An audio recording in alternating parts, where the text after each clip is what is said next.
আল্লাহ সুবহানাহু ওয়া তাআলা আমাদেরকে যে ইসলামের সুমহান আদর্শের অনুসারী করেছেন,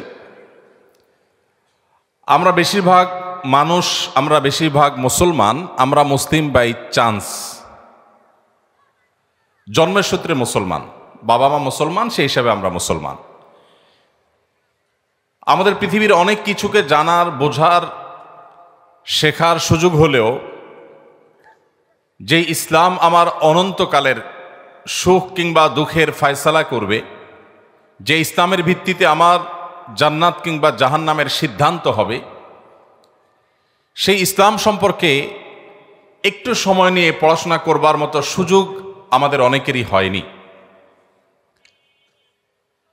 যার কারণে ইসলামটা আমাদের কাছে অন্য 10টি মানুষের তৈরি করা ধর্মের মতো গতানুগতিক ধর্ম। এটা নিয়ে যদি আমরা একটু পড়াশোনা করার সুযোগ করতে পারি, আমরা যদি কোরআনটাকে একটু স্টাডি করতে পারি, আমরা যদি প্রিয় নবী সাল্লাল্লাহু আলাইহি সাল্লামের জীবনীটাকে একবার অন্তত শুরু থেকে শেষ পর্যন্ত পড়ে দেখতে পারি,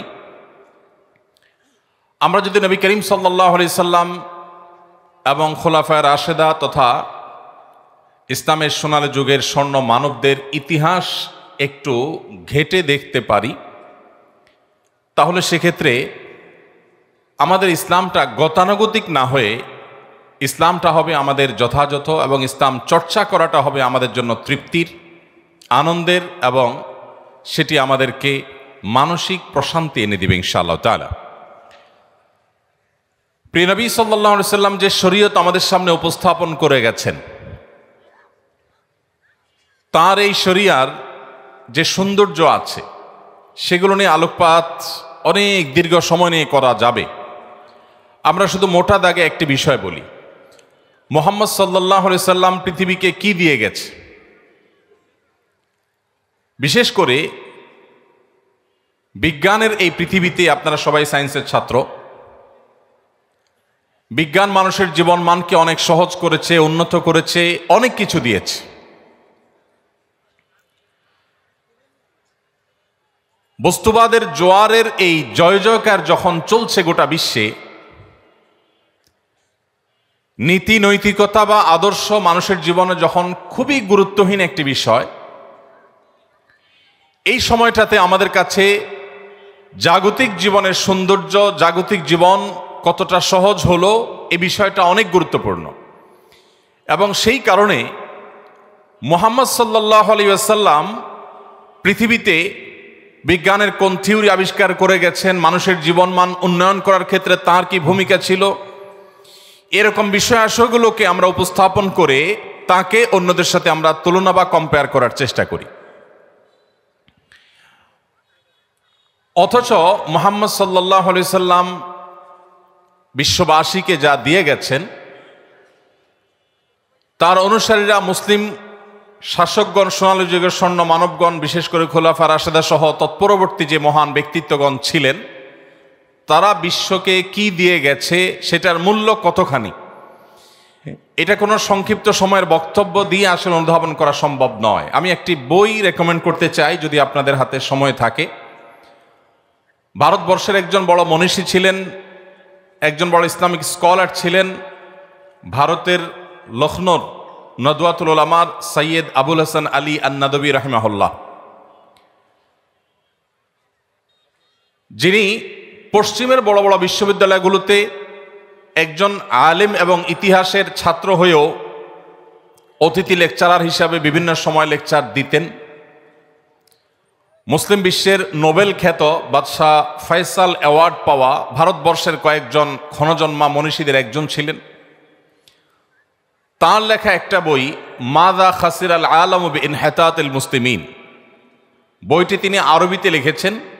এই বইয়ের ভূমিকা তিনি লিখেছেন যে এই বই যখন আমি আরবি ভাষায় লিখি, তখনও পর্যন্ত আমি কোনো অ্যারাবিয়ানের সাথে আমার সাক্ষাৎ হয়নি, এবং কোনো আরব দেশে অন্য কোনো কাজে তো বটেই, এমনকি হজ বা ওমরা করার যাওয়ার সুযোগও আমার হয়নি। তার বয়স ছিল সম্ভবত তখন 17 কি 18। এই বয়সে তিনি যে বই লিখেছেন মাযা খাসিরাল আলামু বিইনহিতাতিল মুসলিমিন আরবিতে, সেই বই নাই মিডল ইস্টের এমন কোনো সমৃদ্ধ লাইব্রেরি একটিও খুঁজে পাওয়া দুঃসাধ্য হবে।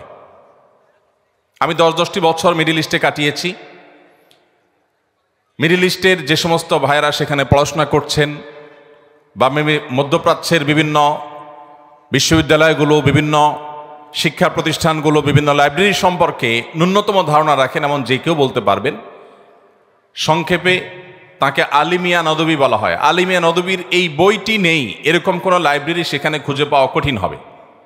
খোদ সৌদি আরবের একাধিক মিনিস্ট্রি সরকারি খরচে, আরও বহু আগের কথা বলেছি, প্রতিযোগিতা করে ওয়াজারাতুস সাকাফাত ওয়াল ইলাম সংস্কৃতি বিষয়ক মন্ত্রণালয়, ওয়াজারাতুশ শুউনুল ইসলামিয়া ধর্ম বিষয়ক মন্ত্রণালয়, ইসলামিক অ্যাফেয়ার্স বিষয়ক মন্ত্রণালয়, একাধিক মিনিস্ট্রি প্রতিযোগিতা করে তার এই বই লক্ষ লক্ষ কপি প্রিন্ট করে বিতরণ করেছে। এটি অতীতের কথা বলছি আমি, বর্তমানের কথা নয়। সৈয়দ আবুল হাসান আলী নদভী রহমতুল্লাহ আলাইহি তার এই বইয়ে প্রমাণ করেছেন পৃথিবীর চালকের আসনে যখন মুসলমানরা ছিল তখন পৃথিবী কি পেয়েছে, আর আজ পৃথিবীর চালকের আসনে মুসলমানরা নেই তাতে পৃথিবী কি হারিয়েছে। এটাই হলো তার আলোচনার টপিক এই বইয়ের। এই বইটি বাংলা অনুবাদ হয়েছে, ইসলামী ফাউন্ডেশন থেকে অনুবাদ করা হয়েছে। আবু সাইদ মোহাম্মদ ওমর আলী ইসলামী ফাউন্ডেশন একজন পরিচালক ছিলেন, এ অঞ্চলেরই মানুষ, চুয়াডাঙ্গার মানুষ, তিনি অনুবাদ করেছেন। মাওলানা আবু তাহের মেজবাহ অনুবাদ করেছেন, আরও একাধিক মানুষ অনুবাদ করেছেন। এই বইটি বাংলা অনুবাদ হয়ে গেছে, ইংলিশে বিভিন্ন ভাষায় আছে। আপনি মুসলমানের সন্তান হিসেবে এই বইটি যদি একবার পড়েন, আমার বিশ্বাস যে ইসলামের সোনালী যুগের স্বর্ণ মানবদের যে অবদান মানব জাতির প্রতি ছিল সে সম্পর্কে আপনি কিঞ্চিত হলেও ধারণা পাবেন। আমাদের দুর্ভাগ্যের বিষয় হলো আমরা সাবকন্টিনেন্টের মুসলমানরা বিশেষ করে আমরা শুনে শুনে মুসলমান হতে অনেক বেশি পছন্দ করি, স্বাচ্ছন্দ্য বোধ করি। আমরা ঘন্টাকে ঘন্টা ওয়াজ শুনতে খুব পছন্দ করি।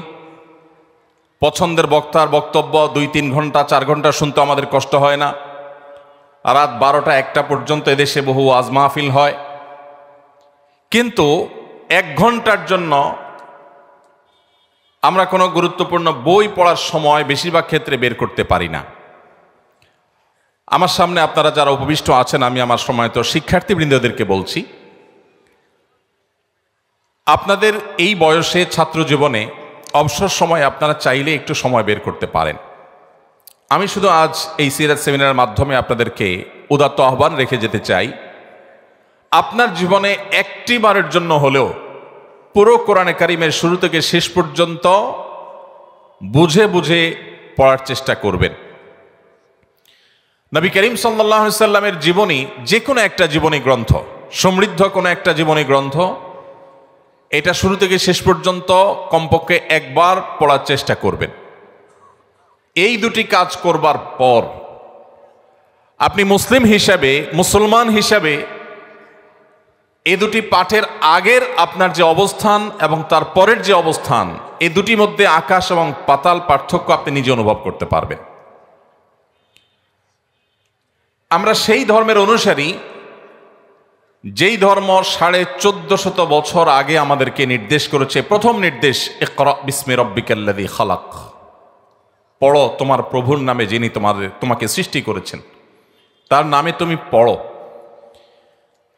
আল্লাহ সুবহানাহু ওয়া তাআলা গোটা কোরআন জুড়ে বহু আদেশ করেছেন, বহু নিষেধ করেছেন, বহু দৃষ্টান্ত উপস্থাপন করেছেন, বহু ইতিহাস পর্যালোচনা করেছেন, কিন্তু পুরো কোরআন জুড়ে যত আদেশ নিষেধই থাকুক না কেন, প্রথম আদেশ আল্লাহ করেছেন পড়ো।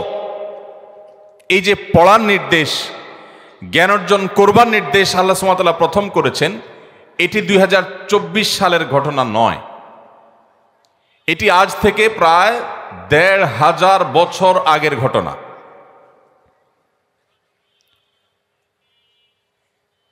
দেড় হাজার বছর আগের পৃথিবী যদি আমরা একটু কল্পনা করি, তাহলে আমাদের স্মৃতিপটে কি ভাসতে পারে? আমরা আমাদের দেশের প্রেক্ষাপটে যদি বলি, সময়ত শিক্ষকবৃন্দ বা যারা সিনিয়র আছেন, 40 বা 50+ যাদের এইজ হয়ে গেছে, তারা বলতে পারবেন যে আমাদের এ দেশেও 20-30 বছর আগেও গ্রামাঞ্চলে অনেক মানুষ ছিল, ছেলে মেয়েদেরকে বলতো এত পড়ালেখা করে কি হবে, খেতে যায় কাজ করো। এখন এমন একটা সময় এসেছে, একজন খেটে খাওয়া দিনমজুর ভাই তিনিও তার ছেলে মেয়েকে জ্ঞান অর্জন করাবার, পড়ালেখা করাবার গুরুত্ব তিনি বুঝেন। এই যদি হয় 20-30 বা 40 বছর আগের বাংলাদেশের কথা, তাহলে 1500 বছর আগের পৃথিবীর অবস্থা কেমন ছিল? সেই সমাজের বুকের উপর দাঁড়িয়ে মুহাম্মদ সাল্লাল্লাহু আলাইহি সাল্লাম উচ্চারণ করেছিলেন প্রথম নির্দেশ আল্লাহর পক্ষ থেকে পাওয়া ওহী, ইকরা বিসমি রাব্বিকাল্লাযী খালাক। আজ পৃথিবীর এই চাকচিক্য দেখে যে সমস্ত মুসলিম ভাইয়েরা আমার ইসলাম নিয়ে হীনম্মন্যতায় ভুগছেন, যাদের মধ্যে এই সংশয় কাজ করছে যে আসলে আমরা মুসলমানরা পৃথিবীর জন্য কি করলাম। ইউরোপিয়ানরা আমাদেরকে সব দিয়েছে, পশ্চিমারা আমাদেরকে জীবনমানকে উন্নত করেছে, তাদের গবেষণা, তাদের থিওরি, তাদের জ্ঞান বিজ্ঞান, তাদের টেকনোলজি, তাদের শিল্প, এসব কিছু দ্বারা আমরা উপকৃত হচ্ছি। অ্যাজ এ মুসলিম আমার পূর্বপুরুষরা পৃথিবীকে কি দিয়ে গেছে, এটা নিয়ে দীর্ঘ আলোচনা করবার সুযোগ নেই। আমি শুধুমাত্র রেকমেন্ড করলাম, যদি সুযোগ থাকে, মুসলমানদের পতনে বিশ্ব কি হারালো বইটির অনুবাদ, আর আরবি নাম, মূল বইয়ের নাম হলো মাজা খাসিরাল আলো বিন হায়াতাতুল মুসলিমিন। বিভিন্ন ভাষায় অনুবাদ হয়েছে, বাংলায় একাধিক পণ্ডিত ব্যক্তি অনুবাদ করেছেন। তো এই বইটি আপনি পড়লে আপনার এই প্রশ্নের উত্তর পেয়ে যাবেন। মুহাম্মদ সাল্লাল্লাহু আলাইহি সাল্লাম তিনি পৃথিবীকে কি দিয়ে গেছেন?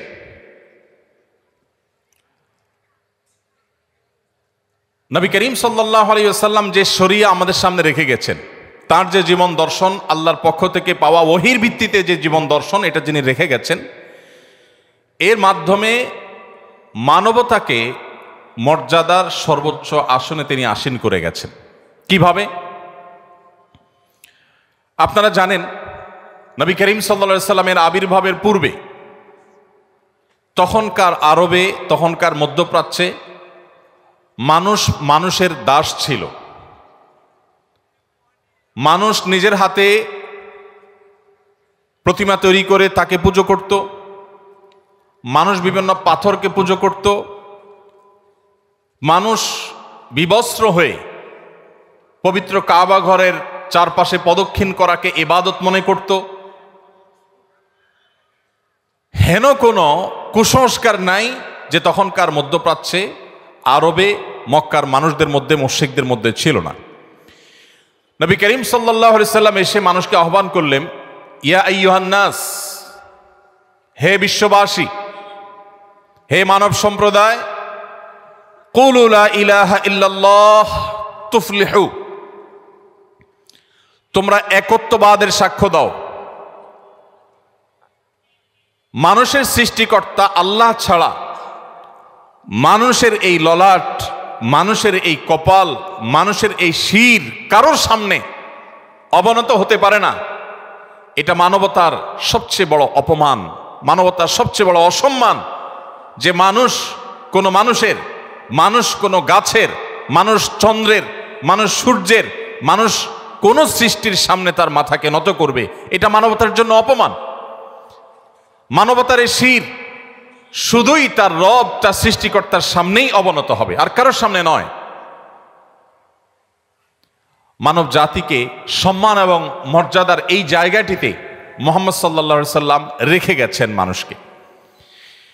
তিনি শুধুমাত্র মানুষকে এই তাওহীদের দাওয়াত দিয়ে ক্ষান্ত হয়েছেন তা নয়, তার এই দাওয়াতকে তিনি অত্যন্ত বলিষ্ঠভাবে, অত্যন্ত শক্তিশালীভাবে স্টাবলিশ করে গেছেন অত্যন্ত স্বল্পতম সময়।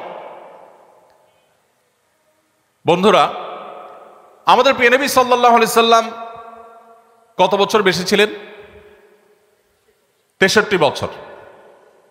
মক্কায় তিনি কত বছর ছিলেন?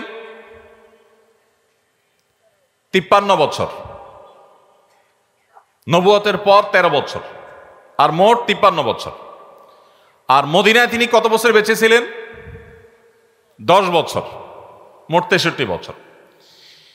তার এই 63 বছরের জীবনে আপনি একটি বছরও খুঁজে পাবেন না, একটি বছরও খুঁজে পাবেন না যেই বছর তিনি নিশ্চিন্তে, আরামে, শান্তিপূর্ণভাবে অতিবাহিত করতে পেরেছেন তার ওই বছরটাকে। এরকম একটি বছর আপনি খুঁজে পাবেন না।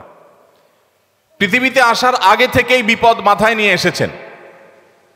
পৃথিবীর আলো দেখবার আগেই মাতৃগর্ভে থাকা অবস্থাতেই বাবাকে হারিয়েছেন। পৃথিবীর আলো দেখার পরপরই নিজের মমতাময়ী মাকেও হারিয়েছেন। এই যে শুরু হলো বিপদ, মাতৃগর্ভে থাকতেই বিপদ, সেই বিপদ তার জীবনের শেষ মুহূর্ত পর্যন্ত কাটেনি। মক্কায় মুশরিকরা তাকে বছর তো দূরের কথা, একটি রাত নিশ্চিন্তে ঘুমোতে দেয়নি। তার উপরে আগ্রাসন চাপিয়েছে, জুলুম চাপিয়েছে, শারীরিকভাবে হেনস্থা করেছে, মানসিকভাবে হেনস্থা করেছে। যারা তার কথা শুনেছে তাদের প্রতি অবরোধ আরোপ করেছে, 3 বছরের অবরোধ। সেই অবরোধ কি আজকের পৃথিবীতে যে অবরোধ চলছে এরকম কোন অবরোধ না। সে অবরোধ ছিল অত্যন্ত ভয়ঙ্কর অবরোধ। সে অবরোধ আজকের জেলখানার মতো নয়। সে অবরোধে মক্কার সমস্ত মুশরিকেরা মুহাম্মদ সাল্লাল্লাহু আলাইহি সাল্লামের প্রতি ঈমান আনা সামান্য সংখ্যায় গোনা যাবে কয়েকজন মানুষ, তাদের সাথে এমনভাবে অবরোধ করেছে যে কেউ তাদের সাথে কোনো কথাবার্তা বলবে না, কেউ কোনো কেনাবেচা করবে না, কেউ কোনো লেনদেন করবে না, কেউ কোনো বিবাহ শাদী করবে না। 1450-1500 বছর আগের যে পৃথিবী ছিল, তখনকার যে সমাজ ব্যবস্থা ছিল, সেই সমাজে 50-60 জন বা 100 জন মানুষকে যদি গোটা সমাজের সমস্ত মানুষ এইভাবে বয়কট করে, তার বেঁচে থাকা অলমোস্ট অসম্ভব প্রায়। আজকের পৃথিবীতে এরকম অনেক অবরোধকে ডিঙ্গিয়েও মানুষ টিকে থাকতে পারে, কিন্তু তখনকার বাস্তবতায় মানুষ মানুষের উপরে এতটা নির্ভরশীল ছিল যে টিকে থাকাটা দায় ছিল। নবী করিম সাল্লাল্লাহু আলাইহি সাল্লাম সেই সময় পার করেছেন। সাহাবীরা ওই সময় গাছের পাতা খেয়ে, পশুর চামড়া শুকিয়ে, সেসব খেয়ে তারপর তাদের জীবনকে ধারণ করতে হয়েছে। সে আলোচনা অনেক দীর্ঘ হবে। আমি শুধু এটুকু বলতে চাই যে প্রিয় নবী সাল্লাল্লাহু আলাইহি সাল্লামকে একটি রাতের জন্য নিশ্চিন্তে আরামে তাকে ঘুমোতে দেয়া হয়নি। তিনি যখন মক্কায় থাকতে না পেরে আল্লাহর নির্দেশে মদিনায় হিজরত করে চলে গেলেন, সেখানেও তাকে শান্তিতে থাকতে দেওয়া হয়নি।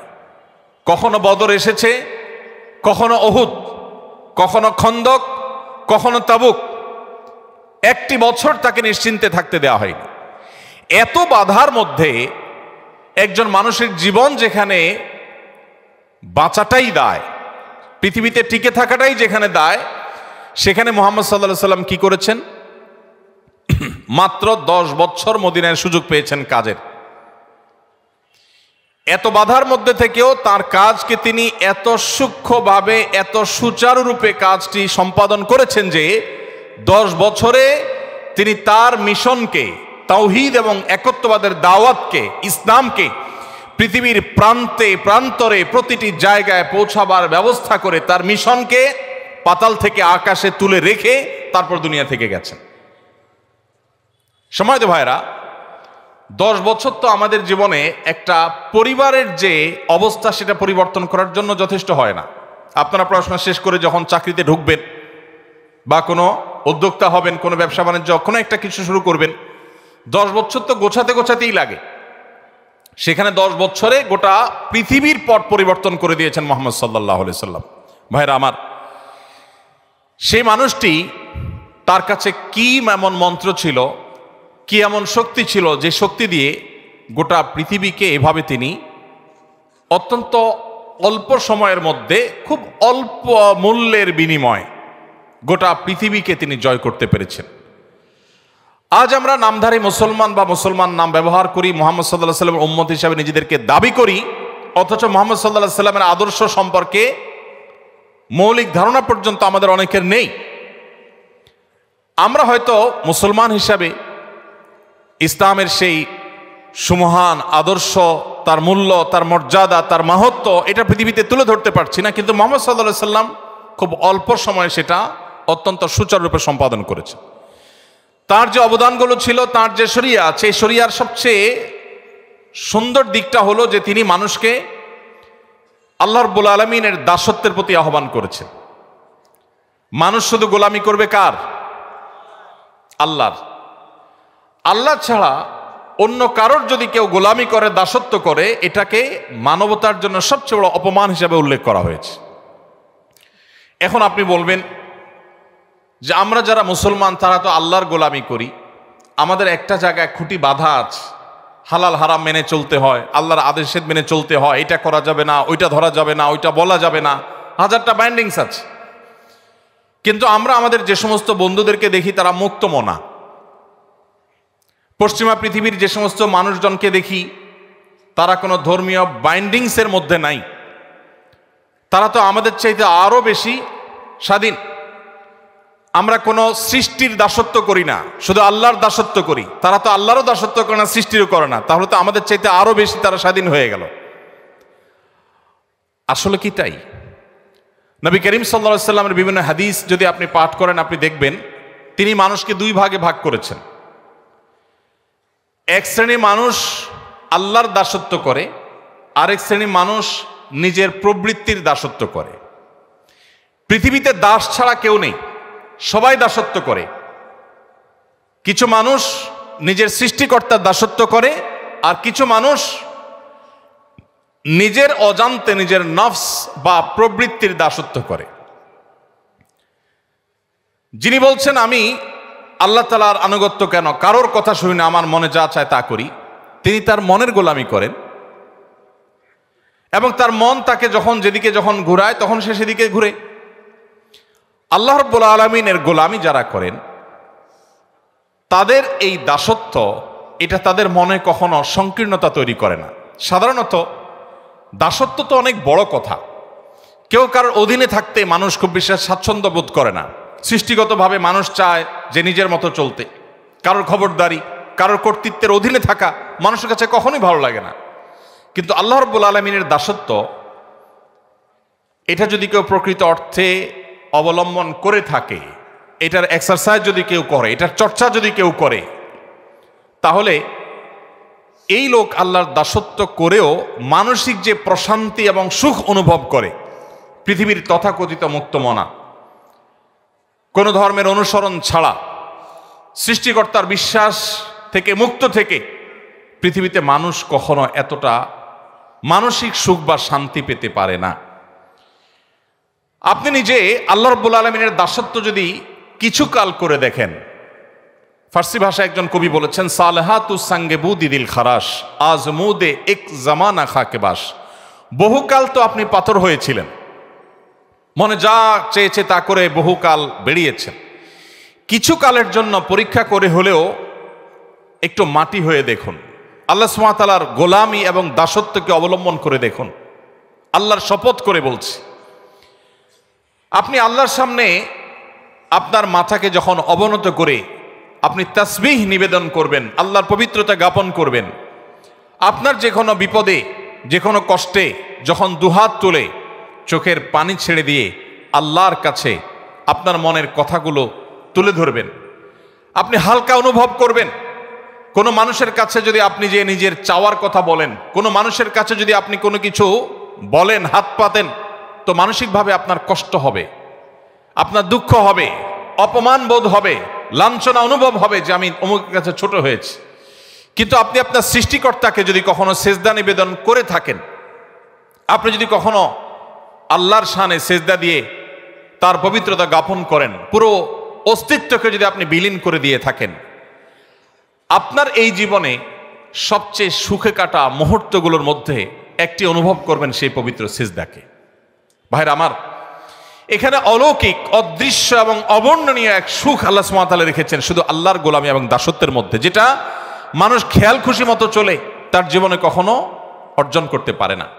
পৃথিবীর যে সমস্ত দেশে বা যে সমস্ত অঞ্চলের মানুষ নিজেদেরকে অনেক বেশি স্বাধীন মনে করে, আল্লাহ সুবহানাহু ওয়া তাআলার দাসত্বের শৃঙ্খল থেকে যারা তাদেরকে মুক্ত মনে করেন, সেই মানুষগুলোর এনভায়রনমেন্ট, তাদের পরিবেশ, তাদের প্রকৃতি আমাদের চাইতে অনেক সুন্দর। আপনারা যারা গিয়েছেন তারা বলতে পারবেন। ইউরোপের সে সমস্ত দেশগুলো, পশ্চিমা পৃথিবীর সে সমস্ত জায়গাগুলো মনে হবে ছবির মতো। গোটা দেশ লেক আর রং বেরঙের গাছে পরিপূর্ণ। মনে হবে যে সেই জান্নাতের যে বিবরণ শুনেছি দুনিয়াতে তার একটা নমুনা, যেন এত চমৎকার প্রকৃতি। অর্থনৈতিকভাবে সে রাষ্ট্র, সে সমাজ এতটা বলিষ্ঠ যে তাদের অভাব বলতে কিচ্ছু নেই। তাদের অবকাঠামো এত সুন্দর, এত চমৎকার যে কোনো রাস্তাঘাট, কোনো কালভার্ট, কোনো বিল্ডিং, কোনো স্থাপনা, কোনো জায়গায় আপনি ত্রুটি খুঁজে পাবেন না, খুঁত খুঁজে পাবেন না। যেদিকে চোখ যাবে শুধু নিখুঁত আর নিখুঁত দেখতে পাবেন। এত ডিসিপ্লিন, এত শৃঙ্খলা, মুগ্ধ হওয়ার মতো সব কিছু সেখানে আছে। এবং প্রতি বছর একবার করে বিশ্বের সুখী দেশের তালিকা হয়, সে তালিকায় তারা শীর্ষে থাকে। 1, 2, 3, 4, 5, 6 সব তাদের দখলে থাকে, সবচেয়ে সুখী দেশ। ইন্টারেস্টিং বিষয় হলো, সবচেয়ে সুন্দর অবকাঠামো, সবচেয়ে সুন্দর প্রকৃতি, সবচাইতে অর্থনৈতিকভাবে বলিষ্ঠ দেশ, অপরাধ প্রবণতার সবচেয়ে কম, সবচেয়ে ডিসিপ্লিন এবং সুশৃঙ্খলার দেশ, এমনকি সুখী দেশের তালিকায় শীর্ষে থাকা দেশগুলো, সেগুলোতে আপনি যদি খোঁজ খবর নেন, একটু গুগল করে দেখেন, আপনি দেখবেন আত্মহত্যার প্রবণতা পৃথিবীর সবচাইতে বেশি। অথচ আফ্রিকাতে আপনি মুসলিমদের দেখবেন মাসকে মাস খাবার পাচ্ছে না। তাদের দেশের মাটির নিচে থাকা খনিজ সম্পদ পৃথিবীর মোড়ল দেশগুলো লুণ্ঠন করছে শান্তি রক্ষার নামে, যেটা ওপেন সিক্রেট, আপনারা সবাই জানেন। শান্তি রক্ষার নামে ওই আফ্রিকার গরিব মুসলিম দেশগুলোর খনিজ সম্পদগুলো লুট করছে পৃথিবীর মোড়লরা, যারা আমাদেরকে সকাল বিকাল মানবতার জিকির আর ফিকির শোনায়, সবক শোনায়, যাদের দেখে আমরা মুগ্ধ হই, যাদের দেখে আমরা অবাক হই, তাদের মতো হওয়ার জন্য আমরা লালায়িত থাকি। সেই ভদ্রবেশী মানুষগুলো আফ্রিকার ওই সমস্ত দেশগুলোকে লুটে পুটে খাচ্ছে, যেটা ওপেন সিক্রেট, আজকের পৃথিবীতে জানে না এমন মানুষ পাওয়া কঠিন। ভাইরা আমার, ওই মানুষগুলোর সবই আছে, পৃথিবীর মোড়লগিরি মাতবরি সবই তাদের কাছে আছে, কিন্তু মানসিক শান্তি নাই। আফ্রিকার ওই গরিব অঞ্চলের মুসলমানদেরকে আপনি দেখবেন মানসিকভাবে তারা অনেক বেশি শান্তিতে আছে, তাদের মধ্যে আত্মহত্যার প্রবণতা অনেক কম। এমনকি আমাদের মতো এরকম গরিব দেশ, যে দেশটির হাজারটা সমালোচনা করার দিক পাবেন আপনি, অথচ আমাদের এই প্রিয় স্বদেশেও আপনি তাদের মতো আত্মহত্যার প্রবণতা দেখবেন না। আপনি যদি জাপানে, কোরিয়াতে যান, পৃথিবীর সবচেয়ে সভ্য ভদ্র মানুষ বলা হয় জাপানিজদেরকে, কোরিয়ানদেরকে, তাদেরও একই অবস্থা, এত সুন্দর নেচার, সবকিছু সুন্দর, কিন্তু কেউ বাঁচতে চায় না, মানসিক সুখ নাই।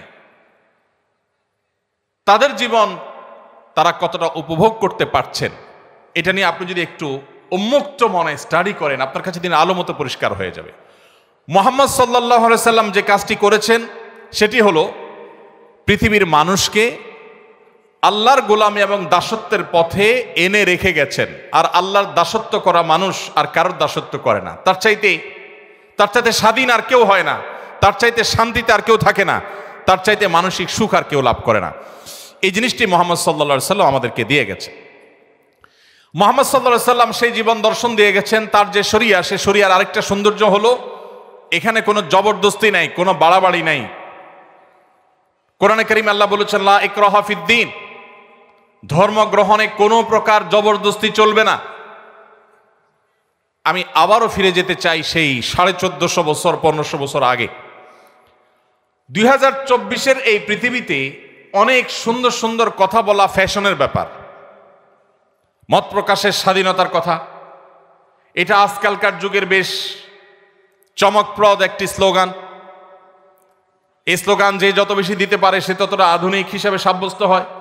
কিন্তু 1450 বছর আগের পৃথিবী যদি আপনি চিন্তা করে দেখুন, সেই পৃথিবীতে নবী করিম সাল্লাল্লাহু আলাইহি সাল্লাম বলেছেন, লা ইকরাহা ফিদ্দীন, ধর্ম গ্রহণে কোনো জবরদস্তি চলবে না, কোনো প্রকার রক্তপাত ছাড়া, দু চারটা বিচ্ছিন্ন ঘটনা ছাড়া, উল্লেখযোগ্য কোনো প্রকার রক্তপাত ছাড়া মুহাম্মদ সাল্লাল্লাহু আলাইহি সাল্লাম যেখানে মক্কা বিজয় করেছেন, তিনি নির্দেশ করলে মক্কার সমস্ত মানুষ ইসলামের ছায়াতলে আসতে বাধ্য হতো।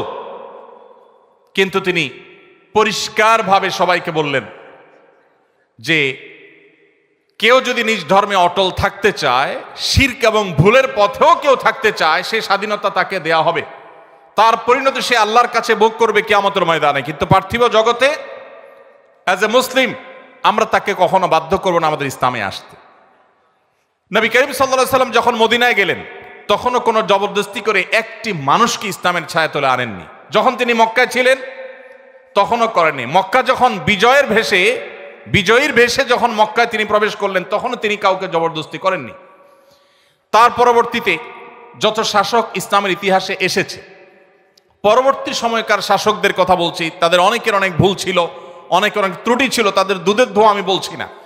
কিন্তু একটা জায়গায় মুসলিমরা অন্য সবার চাইতে ইউনিক, সেটা হলো যে মুসলিম শাসকরা সচরাচর, বিচ্ছিন্ন ঘটনা থাকতে পারে, সচরাচর তারা ম্যাসিভ লেভেলে জবরদস্তি করে কাউকে ইসলামে তারা আনেন নাই। শুধু ভারতবর্ষে মুসলিমদের যে শাসনের ইতিহাস, সেটা যদি আপনি একটু অধ্যয়ন করেন, আপনি অবাক হতে বাধ্য হবেন। মুসলিমদের শাসনের কেন্দ্র ছিল দিল্লি, অথচ দিল্লিতে মুসলমানদের সংখ্যা সর্বকালেই সবচাইতে কম। কোন কালেই ভারতবর্ষে মুসলিম শাসনের কেন্দ্র এই বাংলাদেশ বা এই অঞ্চল ছিল না। কিন্তু আল্লাহ সুবহানাহু ওয়া তাআলা আমাদের পূর্বপুরুষদেরকে হেদায়েত নসিবে রেখেছেন, তারা ঈমান এনেছেন। যদি মুসলমানরা জোর করে মানুষকে ইসলামে দাখিল করাতো, ইসলামে প্রবেশ করাতো, তাহলে সেক্ষেত্রে সেই সময়টাতেই জোর করে দলে দলে মানুষকে ইসলামে তারা প্রবেশ করাতেন। ইসলামের একটা অন্যতম সৌন্দর্য হলো যে আজকের যুগে মত প্রকাশের স্বাধীনতা কথা বলাটা অনেক সহজ, সেই পরিবেশ আছে। মানুষ আধুনিক বিশ্বে এখন মত প্রকাশের স্বাধীনতাকে অনেক রেসপেক্ট করে, কিন্তু নবী করিম সাল্লাল্লাহু আলাইহি সাল্লাম ১৫০০ বছর আগে সেটা করে গেছেন।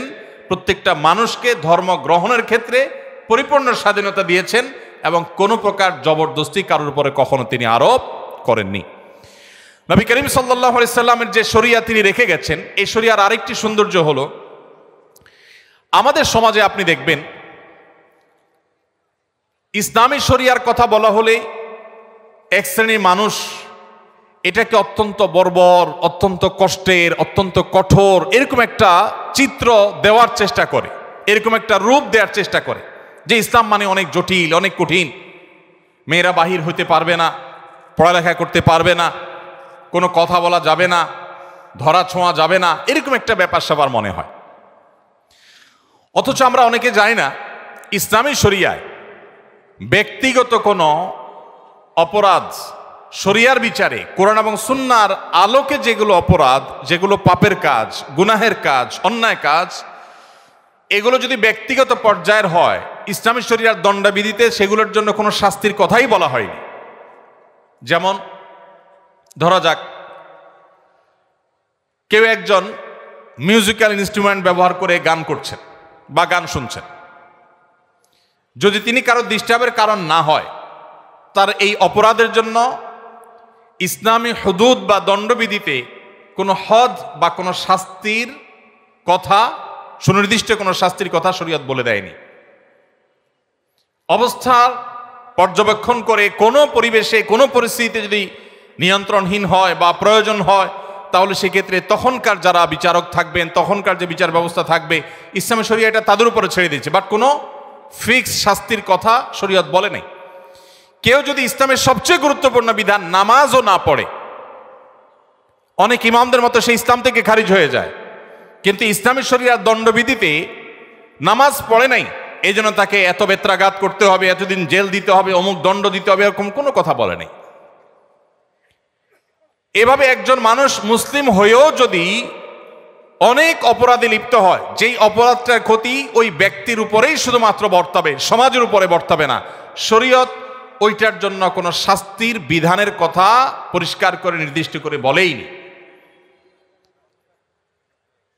এর বিপরীতে যদি এমন কোনো অপরাধ কেউ করে যেই অপরাধটা সমাজকে ক্ষতিগ্রস্ত করতে পারে, কেউ চুরি করলো, কেউ ডাকাতি করলো, ছিনতাই করলো, ধর্ষণ করলো, এমন কোন অপরাধ করলো যেই অপরাধের প্রবণতা সমাজে বৃদ্ধি হয়ে সমাজকে রুগ্ন করে দিতে পারে, সেটার ব্যাপারে ইসলাম কঠোর শাস্তির কথা বলেছে।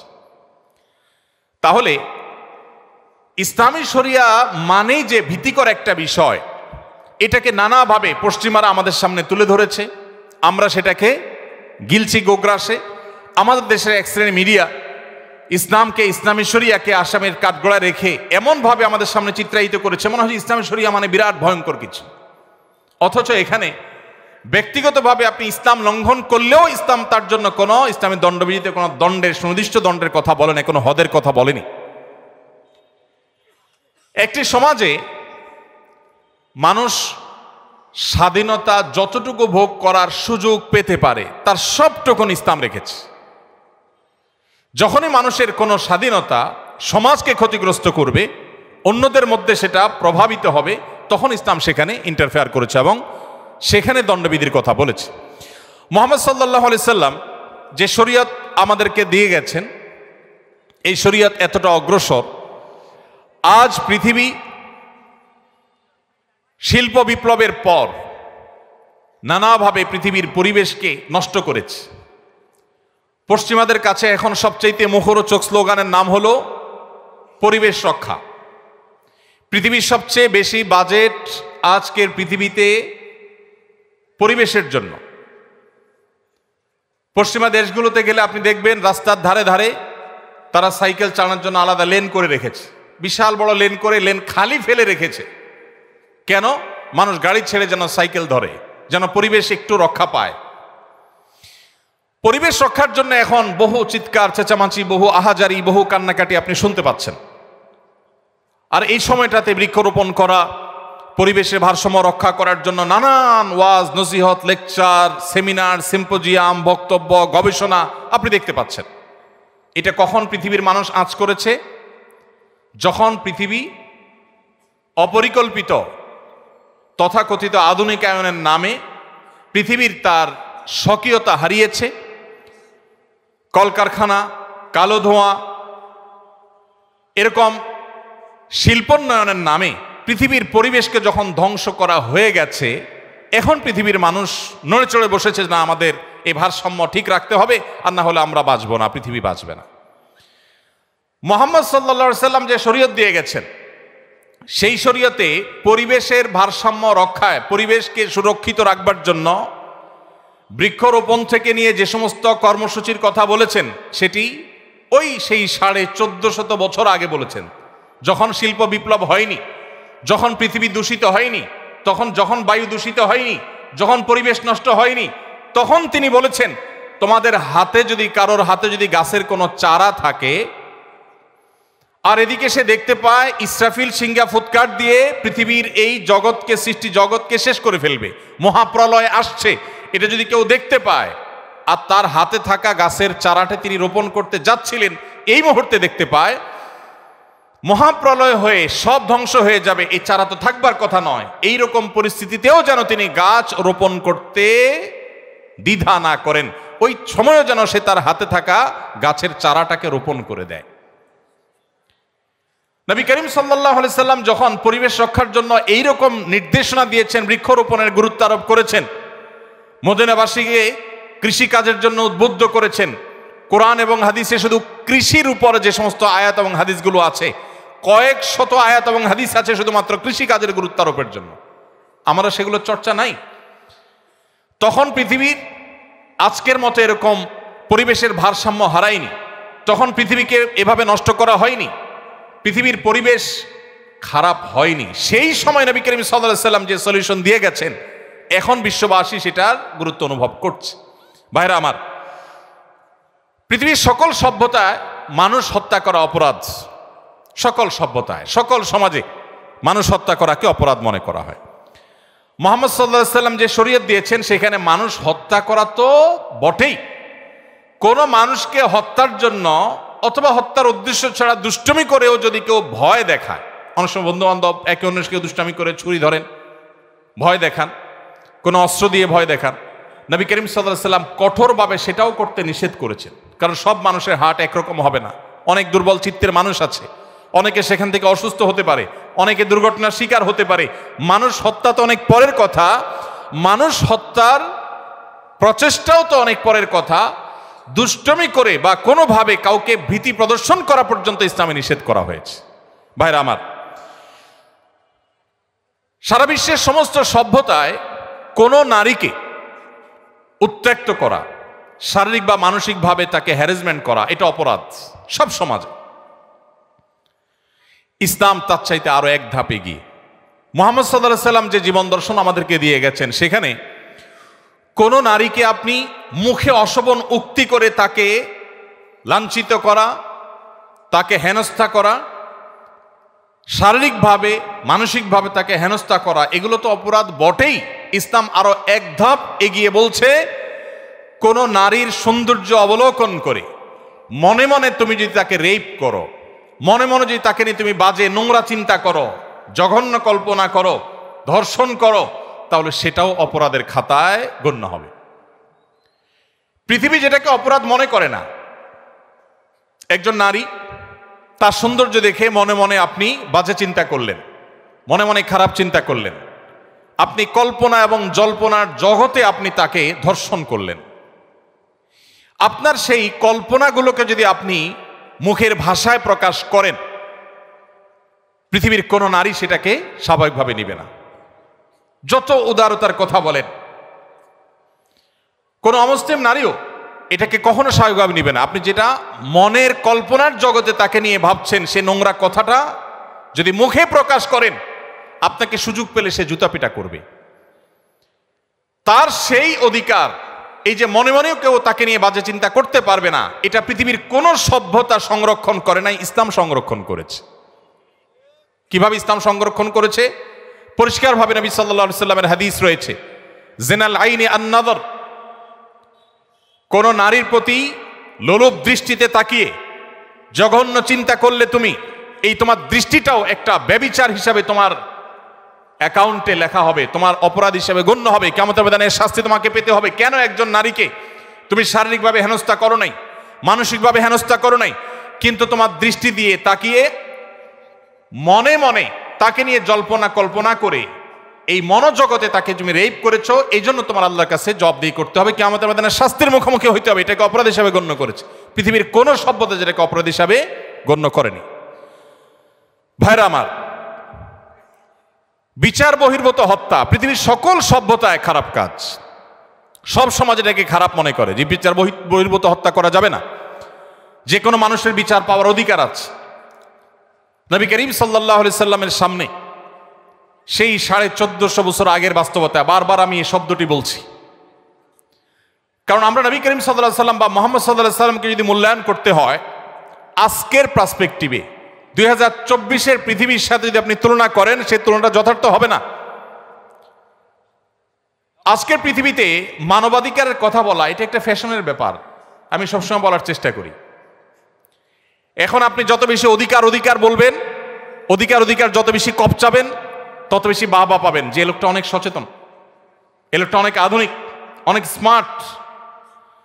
আপনাকে পৃথিবীর বিভিন্ন মোড়ল দেশের এম্বাসিগুলো ডেকে ডেকে আপনাকে অনেক প্রজেক্ট দিবে, আপনার ফান্ডের অভাব হবে না, কারণ আপনি অধিকার নিয়ে কাজ করছেন, মানবাধিকার কর্মী, আপনি সমাজ কর্মী। এগুলো শুনতে বেশ ভালো শোনা যায়, এগুলো ফ্যাশনের ব্যাপার। 1450 বছর আগের পৃথিবী যখন নিজের সন্তান কন্যা হয়েছে, বাবার সাথে যুদ্ধে যেতে পারবে না, শুধুমাত্র এই কারণে সেই কন্যাকে জীবন্ত পুঁতে ফেলে বাপ পৈশাসিক আনন্দে মেতে উঠত, সেই সমাজের বুকের উপরে দাঁড়িয়ে মুহাম্মদ সাল্লাল্লাহু আলাইহি সাল্লাম বলেছিলেন, তোমাদের কেউ যদি 2টি কন্যা সন্তানের বাবা হয় এবং সে যদি তাদের সাথে সুন্দর আচরণ করে, তাদের কোনো অধিকার নষ্ট না করে, তাদের জন্য জান্নাতের গ্যারান্টি রয়েছে। এটা 1450 বছর আগের ওই বর্বর সমাজের বুকের উপরে দাঁড়িয়ে তিনি বলেছিলেন। যে আরাবিয়ানরা তাদের বাইরের মানুষকে, অন্য ভাষার মানুষকে মানুষ মনে করতে 10 বার ভাবত। সেই সমাজের মানুষের বুকের উপরে দাঁড়িয়ে ঐতিহাসিক বিদায় হজের ভাষণে তিনি বলেছিলেন, আলা লা ফাদলা লি আরবিয়্যিন আলা আজমি ওয়ালা লি আজমিয়্যিন আলা আরবি। মনে রাখবে, কোন আরাবিয়ানের কোন শ্রেষ্ঠত্ব নাই কোন আরাবিয়ানের উপরে। একজন কালো রঙের আফ্রিকান মানুষের কোন প্রকার তার উপরে কোন আরাবিয়ান সাদা চামড়ার মানুষের কোনো মর্যাদা নেই।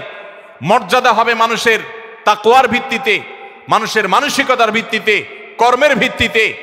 যদি বাংলাদেশের আনাচে কানাচে থাকা কোনো গ্রামের মানুষ তিনি সৎ হন তার চিন্তায়, তার কর্মে, তার দর্শনে, তাহলে সেই মানুষটি আরবের মক্কার কাবার পাশে থাকা, কাবার ভেতরে থাকা কোনো খারাপ মানুষ, খারাপ চিন্তা, খারাপ কর্মের মানুষের চাইতে ওই বাংলাদেশের আনাচে কানাচে থাকা মানুষ আল্লাহর কাছে শ্রেষ্ঠ এবং সেরা। ইসলাম সেই কথা বলেছে। আজ পৃথিবীর যে সমস্ত দেশের মানুষরা আমাদেরকে সভ্যতা শিখায়, যারা আমাদেরকে অধিকারের সবক দেয়, মুসলমানের সন্তান জানে না সে বাঘের বাচ্চা, তাদের কাছ থেকে সবক নেওয়ার প্রয়োজন নেই। তাদের 14 গোষ্ঠীর জন্মের শত শত হাজার বছর আগে আমাদেরকে ইসলাম সেই সুমহান জীবন দর্শন দিয়ে গেছে, যখন তারা সেগুলোর কথা কল্পনাও করে নেই। দুর্ভাগ্য আমাদের, আজ আমাদের সেই ইসলাম কোরআনে আছে, আমাদের ইসলাম হাদিসে আছে, সেই ইসলাম আমাদের জীবনে নেই, আমাদের সমাজে নেই, আমাদের পরিবারে নেই, আমাদের রাষ্ট্রে নেই। এটা হলো আমাদের দুর্ভাগ্যের বিষয়। সেজন্য আজ শেয়ালের বাচ্চারা বাঘের বাচ্চাকে মানবতা শিখায়। ভাইরা আমার, পৃথিবীর সে সমস্ত অঞ্চলে মানুষেরা আমাদেরকে সংখ্যালঘুদের অধিকারের কথা বলে, যে সমস্ত দেশে এখনো মুসলমানরা ঝেড়ে কাশতে পারে না। 2024-এর এই পৃথিবীতে আপনি যদি পৃথিবী ঘুরেন, আপনি দেখবেন একটা রুম ভাড়া করে মুসলমানরা নামাজ পড়বে, পারমিশন নাই। আমি কোন দেশের নাম উল্লেখ করতে চাই না। তাদের ক্রিসমাস ডে উপলক্ষে আপনি দেখবেন সকল শিক্ষা প্রতিষ্ঠানের স্টুডেন্টরা বর্ণিল লাল কালারে তারা সুসজ্জিত হয়ে ওই দিন শিক্ষা প্রতিষ্ঠানে যাচ্ছে, আনন্দ করছে, উৎসব করছে, ফুর্তি করছে। সেটাতে তাদের কোনো অসুবিধা হয় না। কিন্তু আমরা মুসলমানরা যখন ওতে ওড়না পড়ি, তখন তাদের জাত চলে যায়। ভাইরা আমার, নারী অধিকারের কথা বলা তো এখন ফ্যাশনের ব্যাপার। এটা বলা তো এখন সেফ জোনে থাকার ব্যাপার। আপনি যত বেশি নারী অধিকার নিয়ে কপচাবেন, তত বেশি ওই যে বিদেশি এম্বাসিগুলো এসে আপনাকে সেদে সেদে প্রজেক্ট দিয়ে যাবে, পত্রিকাগুলো আপনাকে কাভারেজ দিবে। মুহাম্মদ সাল্লাল্লাহু আলাইহি সাল্লাম যখন নারী মুক্তির জন্য কাজ করেছেন, তখন পৃথিবীতে বাহবা দেওয়ার কেউ ছিল না। গোটা সমাজের বিপরীতে একা দাঁড়িয়ে, ওই সমাজের বুকের উপরে দাঁড়িয়ে নারী অধিকারের ওয়াজ করেন নাই, নারী অধিকারকে প্রতিষ্ঠা করে দিয়ে গেছেন। বেলালে হাবশী রাদিয়াল্লাহু তাআলা আনহু ছিলেন বাহিরের মানুষ, মক্কার না, মদিনার না, বাহির থেকে আসা। আবার গায়ের রং ছিল ব্ল্যাক, কালো। আবার ছিলেন কৃতদাস। মক্কার মানুষদের যে ইগো এখনো আছে, আরবিয়ানদের যে ইগো, আর সে আমলে তো আরো বেশি ছিল। তাদের সে যে ইগোর কারণে একাধারে একটা মানুষ বহিরাগত, আরেক দেশের মানুষ ভিনদেশী, আবার তার গায়ের রং ভিন্ন, ব্ল্যাক, আবার তিনি কৃতদাস ছিলেন। এতগুলো বিষয় থাকার পর তখনকার আরবের মানুষদের ঘৃণা করার জন্য যেখানে যথেষ্ট ছিল, সেই ব্যক্তিকে মুহাম্মদ সাল্লাল্লাহু আলাইহি সাল্লাম তার মুয়াজ্জিন নিয়োগ দিলেন। আজ পৃথিবীতে যারা আপনাকে মানবতার সবক দেয়, তাদের দেশে এখনো সাদা আর কালো মারামারি হয়, এখনো তারা বৈষম্যের মধ্যে আছে। মুসলমান আজ তার ইসলাম নিয়ে দ্বিধায় পড়ে গেছে, সন্দিহান হয়ে গেছে। কারণ সে পড়াশোনা করে মুসলমান না, সে ওয়াজ শুনে মুসলমান, সে জন্মসূত্রে মুসলমান, সে মুসলমান বাই চয়েস না, সে পড়াশোনা করে মুসলমান না। আপনারা শিক্ষিত মানুষ, আপনারা জাতির বিবেক, আপনারা আগামীর বাংলাদেশ, আপনারাই আমাদেরকে নতুন বাংলাদেশ উপহার দিয়েছেন, আপনারাই আমাদেরকে স্বপ্ন দেখিয়েছেন। আমি আপনাদেরকে আজ এই সিরাত মাহফিলের মাধ্যমে উদাত্ত আহ্বান রাখতে চাই, আসুন জন্মসূত্রে মুসলমান নয়, ইসলামকে জানার চেষ্টা করি, পড়ার চেষ্টা করি। কোরআনটা খুলুন, সিরাতের বই একবারের জন্য জীবনে পড়ুন। আমি আবারও আল্লাহর উপরে ভরসা রেখে শপথ করে বলতে পারি, আপনি মুসলিম হিসাবে আপনার ইসলামের প্রতিটা বিধানকে আপনি এনজয় করবেন, আপনি তৃপ্তির সাথে প্রত্যেকটা বিধান পালন করবেন। আপনার কাছে নামাজ বোঝা মনে হবে না, আপনার কাছে ইসলাম পালনটাকে বোঝা মনে হবে না, এটা ধর্মের চাপিয়ে দেওয়া কোনো বিষয় মনে হবে না। এটা আপনার জীবনের সবচেয়ে প্রয়োজনীয় পার্ট আপনার মনে হবে যদি আপনি ইসলামটাকে বোঝার চেষ্টা করেন। আল্লাহ তাআলা আমাদের সবাইকে সেই তৌফিক দান করুন। সমাজে ভাইরা আমার, ইসলামী শরিয়ার সৌন্দর্য নিয়ে আমি বলেছি যে এটা নিয়ে আলোচনা আসলে 2, 4, 5, 7 ঘন্টার বিষয় না, এটা নিয়ে আমাদেরকে স্টাডি করতে হবে, পড়াশোনা করতে হবে। আমি শুধুমাত্র নমুনা স্বরূপ কয়েকটা কথা বললাম যে নবী করিম সাল্লাল্লাহু আলাইহি ওয়াসাল্লাম আমাদেরকে কি দিয়ে গেছেন। আমি বলছিলাম বিচার বহির্ভূত হত্যার কথা। বিচার বহির্ভূত হত্যা বা বিচার বহির্ভূত ভাবে আইনকে হাতে তুলে নেওয়া, মানুষকে বিচারহীনভাবে কাউকে অন্যায়ভাবে কারোর উপর আঘাত করা, সব সময় এটাকে খারাপ মনে করা হয়। ইসলাম তার চাইতে আরো এক ধাপ এগিয়ে। কিভাবে? আপনি কোনো মানুষকে বিচারে প্রমাণিত হওয়ার আগে দোষী সাব্যস্ত করে শাস্তি দেওয়া তো পরের কথা। ইসলাম বলে ইজতানিবু কাসীরাম মিনাজ-যন্ন ইন্না বা'দাজ-যন্নি ইসম। কোনো মানুষ তার ব্যাপারে চুরির অভিযোগ উঠেছে, সেটা প্রমাণিত হওয়ার আগ পর্যন্ত তাকে মনে মনে চোর হিসাবে যে ধারণা করা, এই যে মনে মনে তার সম্পর্কে কুধারণা করা, ইসলামে সেটাও অপরাধ, হারাম। পৃথিবীর কোনো সভ্যতা এটা পাবেন না। সকল সভ্যতা বলবে বিচারে দোষী প্রমাণ হওয়ার আগে কোনো শাস্তি নয়, এটুকু বলবে। ইসলাম তার চাইতে আরো এক ধাপ এগিয়ে। ইসলাম বলে দোষী সাব্যস্ত করে শাস্তি দেওয়া তো যাবেই না বটে, সেই সাথে এমনকি ওই লোকটাকে মনে মনে চোর হিসাবে, মনে মনে খারাপ হিসাবে, ওই সংশ্লিষ্ট অভিযোগে অভিযুক্ত হিসাবে মনে মনে যদি আপনি তাকে নিয়ে কল্পনা করেন, তাকে যদি খারাপ মনে করেন, কুধারণা আপনার ভিতরে তার ব্যাপারে জন্মায়, তাহলে এটা আলাদা একটা অপরাধ হবে। কারণ আপনি মনে মনে তাকে তাচ্ছিল্য করলেন, অপরাধী মনে করেছেন, এটা এক প্রকারের অপরাধ যদি তার অপরাধটা প্রমাণ না হয়। ভাইরা আমার, গর্ব করার জন্য আপনার ইসলামই যথেষ্ট। ইসলাম বিশ্ববাসীকে মানুষ হতে শিখিয়েছে, মানুষকে সবার দাসত্ব বাদ দিয়ে আল্লাহর দাসত্ব, তাওহীদের কথা শিখিয়েছে। ইসলাম আমাদেরকে একটি সভ্য সমাজ, একটা সভ্য পৃথিবী গড়বার জন্য যা যা দরকার তার সব কিছু বলে গেছে। পৃথিবীর সভ্যতার ধ্বজাধারীরা যারা সভ্যতার সবক আমাদেরকে দেয়, তাদের ইতিহাস যদি আপনি খুলে দেখেন, দেখবেন তারা প্রত্যেকে নানাভাবে পৃথিবীর বিভিন্ন মানুষকে, বিভিন্ন ধর্মের, বিভিন্ন বর্ণের মানুষকে তারা টর্চার করে আজ তারা সভ্য হয়েছে। কিন্তু মুসলমান, তার গর্ব করার যথেষ্ট কারণ আছে।